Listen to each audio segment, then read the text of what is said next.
دنیا میں ایسے سفر بہت سے ہیں، مگر مومنوں نے بھی سفر کیا ہے، مسلمانوں نے بھی سفر کیا ہے، رسول اللہ کے شیدائیوں نے بھی سفر کیا ہے۔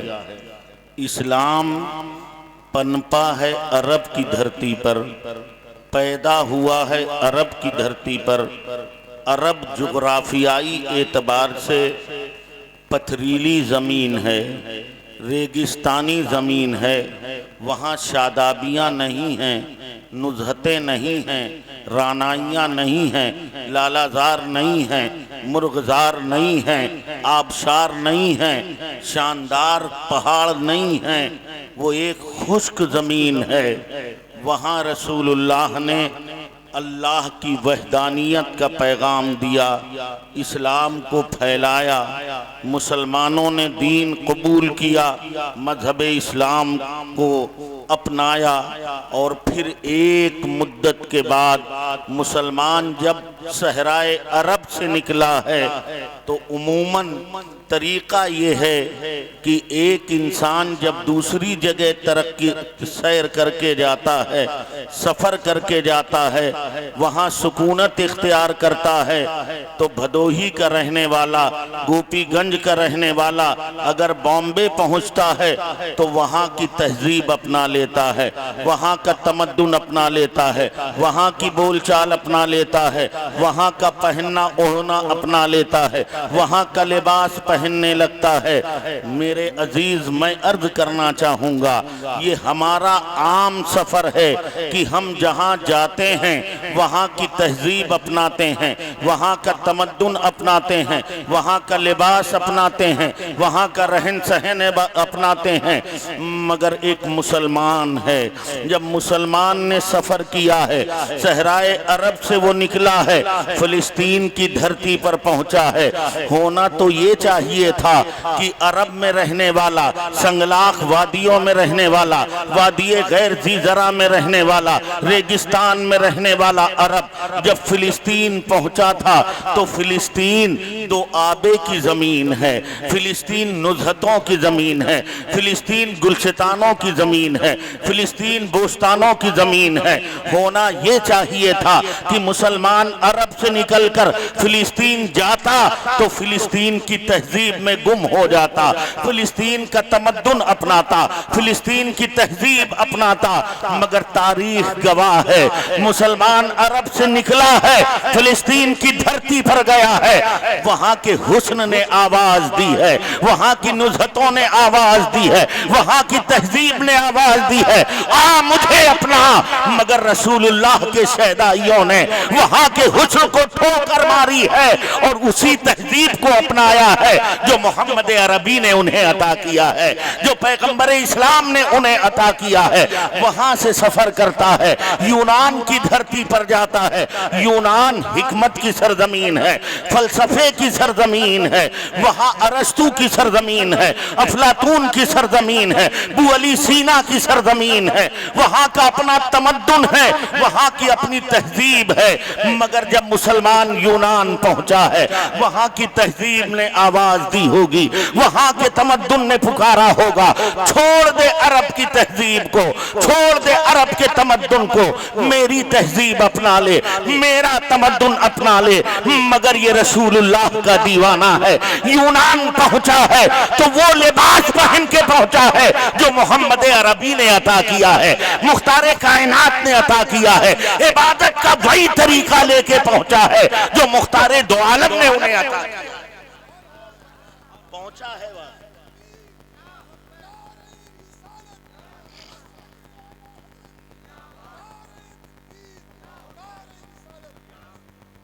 وہاں سے نکلا ہے مسلمان، ایران کی دھرتی پر پہنچا ہے، ایران آتش کدوں کی سرزمین ہے، وہاں بھی حسن ہے، وہاں بھی جمال ہے، وہاں بھی کمال ہے، وہاں کے شاخ کے بھڑکتے ہوئے چھولے ہیں۔ جب وہاں مسلمان پہنچا ہے تو کلیسا کی آگ نے، آتش کدوں کی آگ نے پکارا ہوگا، آ مجھے سجدہ کر لے۔ مگر مسلمان کلیسا کے سامنے کھڑا ہے، مگر سجدہ اپنے اپنے خدا کو کر رہا ہے، وہاں کے حسن میں گم ہونے کے بجائے وہ محمد عربی کے جلووں کو سجائے ہوئے پہنچا ہے۔ اللہ اکبر، ایران سے سفر کر کے مسلمان ہندوستان کی سرزمین آیا ہے۔ ہندوستان بھی معبودوں کے لیے بڑی زرخیز زمین تھی، 35 کروڑ خدا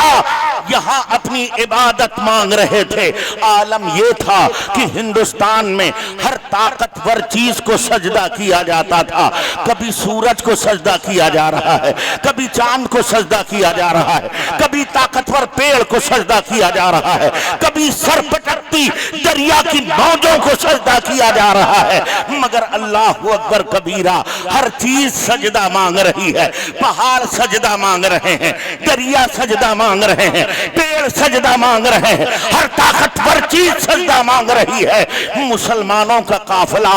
جب دریائے گنگا کے کنارے پہنچا ہے، دریا کی سر پٹکتی ہوئی موجوں کو دیکھا ہے، دریائے گنگا کی موجیں مسلمانوں سے سجدہ مانگ رہی تھی، مگر قربان جاؤ رسول اللہ کے ان شہدائیوں پر جن کا قافلہ دریائے گنگا کے کنارے اترا ہے، مگر انہوں نے دریائے گنگا کی سر پٹکتی موجوں کو سجدہ نہیں کیا ہے، گنگا کے پانی سے وضو کیا ہے، سجدہ اپنے خدا کا کیا۔ کیا کہنے حضرت، ماشاءاللہ یا رسول اللہ، زندہ آباد، واہ واہ واہ، سبحان اللہ۔ اے آبرود گنگا، وہ دن ہے یاد تجھ کو اترا تیرے کنارے جب کارواں ہمارا۔ ہم جہاں گئے ہیں اپنی تہذیب کے ساتھ گئے ہیں،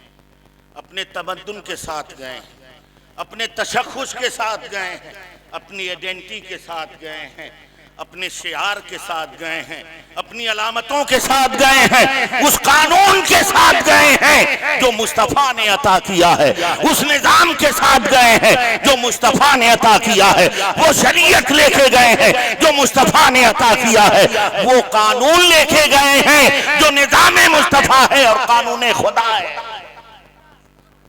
وہ لے کے ہم گئے۔ ہم جہاں جہاں پہنچے ہیں وہ قانون لے کے ہم بعد میں گئے ہیں، فتح و کامرانیوں نے پہلے ہمارا استقبال کیا ہے، اس لیے کہ ہم نبی کے دیوانے بن کے گئے تھے، نبی کے فرزانے بن کے گئے تھے۔ آپ کہیں گے مولانا آپ کس زمانے کی بات کر رہے ہیں؟ آپ اس زمانے کی بات کر رہے ہیں جس زمانے میں مسلمان فاتح تھا، ہر جگہ غالب تھا، ہر جگہ کا حاکم تھا۔ آپ اس زمانے کی بات کر رہے ہیں کہ ہم اپنے تشخص کے ساتھ رہے ہیں، ہم شریعت محمدیہ کے ساتھ رہے ہیں، اپنے خدا کے سجدوں کے ساتھ رہے ہیں۔ مولانا آج یہ نہیں چلے گا، ہم مغلوب ہو گئے ہیں، ہم محکوم ہو گئے ہیں، دوسری قومیں ہم پر غالب ہو گئی ہیں۔ میں عرض کرنا چاہتا ہوں تاریخ کا یہ بہت بڑا دھوکہ ہے جو تمہیں دیا جا رہا ہے۔ مسلمان غالب ہو تب بھی سجدہ اپنے خدا کو کرتا ہے، مسلمان مغلوب ہو تب بھی سجدہ اپنے خدائی کو کرتا ہے۔ آؤ میں تمہیں بتاتا ہوں، خاقان چین ہے، چین کا ایک بادشاہ ہے، رونق کے ساتھ تکبر کے ساتھ بیٹھا ہوا ہے بادشاہی کی کرسی پر، اور رسول اللہ کا ایک دیوانہ پا بجولا لایا جاتا ہے، ہاتھوں میں ہتھکڑیاں ہیں، پیروں میں بیڑیاں ہیں، گلے میں توق ہے، کھڑا کیا گیا۔ بادشاہ نے کہا چھوڑ دے یہ کلمہ جسے تو پڑھتا ہے۔ توجہ ہے آپ کو؟ ارے سن رہے ہیں آپ؟ ذرا ہاتھ اٹھا کے بتا دیجئے، یہ تو لگے کہ ہاں آپ سن رہے ہیں۔ ہاں ماشاءاللہ ماشاءاللہ ماشاءاللہ، ارے ہم کو تو ویسے بھی بولنا ہے، یہ سنیں تب بھی نہ سنیں تب بھی۔ بہت شکریہ۔ یہ ہمارے علماء سرپرستی کر رہے ہیں، علامہ تاج محمد صاحب، علامہ مختار صاحب، ان کی دعائیں۔ میں جلدی جلدی اپنی بات کہوں گا۔ خاقان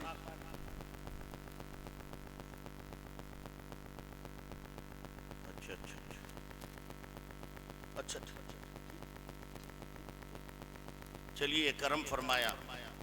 حضور تاج العلماء نے، حضرت علامہ تاج محمد صاحب مدد اللہ نے میرا وقت تھوڑا بڑھا دیا ہے، اب میں شاید اپنے عنوان کے ساتھ انصاف کر سکوں۔ خاقان چین بیٹھا ہوا ہے، محمد عربی کا دیوانہ، جوانوں تم سنو، بھول گئے ہو تم اپنی تاریخ کو، تمہیں یاد نہیں ہے اپنے آباء و اجداد کی تاریخ، تم کو تو اب صرف سوشل میڈیا والا موبائل، مولانا یوٹیوب، علامہ فیس بک، مفتی یوٹیوب، اب تو تم فتوے بھی انہی سے پوچھتے ہو، گوگل بابی محدث گوگل صاحب یہ فتوہ بتائیے، اب ان علماء کی تمہیں ضرورت نہیں رہی۔ مت کرو یہ، گوگل صاحب صحیح مسئلہ نہیں بتا سکتے، اور اگر بتا بھی رہے ہیں تو پتہ نہیں کون ہے اس کا لکھنے والا، جبکہ ہمارے اور تمہارے نبی نے فرمایا، حدیث شریف میں ہے، ان ھذا الامر دینکم فانظروا امن تاخذون دینکم، یہ دین، یہ اسلام تمہارا دین ہے تو تم دیکھ لو تم دین کس سے حاصل کر رہے ہو۔ یہ یوٹیوب صحیح مسئلہ نہیں بتائے گا، ممکن ہے بتا بھی دے لیکن ضروری نہیں، ہو سکتا ہے اس کا لکھنے والا کوئی وہابی ہو، کوئی دیوبندی ہو، کوئی غیر مقلد ہو، کوئی قادیانی ہو، اس کے جھانسے میں تم آ جاؤ اور شریعت کی غلط راہ پر تم چل پڑو۔ ہاں اگر رسول اللہ کا دین سیکھنا ہے، مولانا مختار کی بارگاہ میں آؤ، علامہ تاج محمد کی بارگاہ میں آؤ، خدا کی قسم یہ کیسے بھی ہو سکتے ہیں، ان کے کردار پر انگلی اٹھائی جا سکتی ہے، مانتا ہوں، لیکن یہ جو شریعت کا مسئلہ بتائیں گے اس پہ انگلی نہیں اٹھائی جائے۔ ان کا کردار تو مجروح ہو سکتا ہے مگر ان کا بتایا ہوا مسئلہ مجروح نہیں ہو سکتا، اس لیے کہ شریعت ان کے گھر کی نہیں ہے، شریعت اس محمد عربی کی ہے جو حبیب دو عالم ہے۔ اللہ، بھول گئے ہو شہزادوں، تاریخ پڑھو اپنے بزرگوں، آؤ دیکھو، میں عرض کر رہا تھا، خاقان چین نے کہا چھوڑ دے یہ کلمہ، تجھے دولت و ثروت سے نواز دوں گا، اگر تو چاہے گا آدھی سلطنت دے دوں گا۔ آج کا مسلمان ہوتا تو جانے کب بک جاتا، اب تو مسلمان صرف آدھار کارڈ پہ بکنے لگا ہے، ایسا بیکاؤ مال ہو گیا۔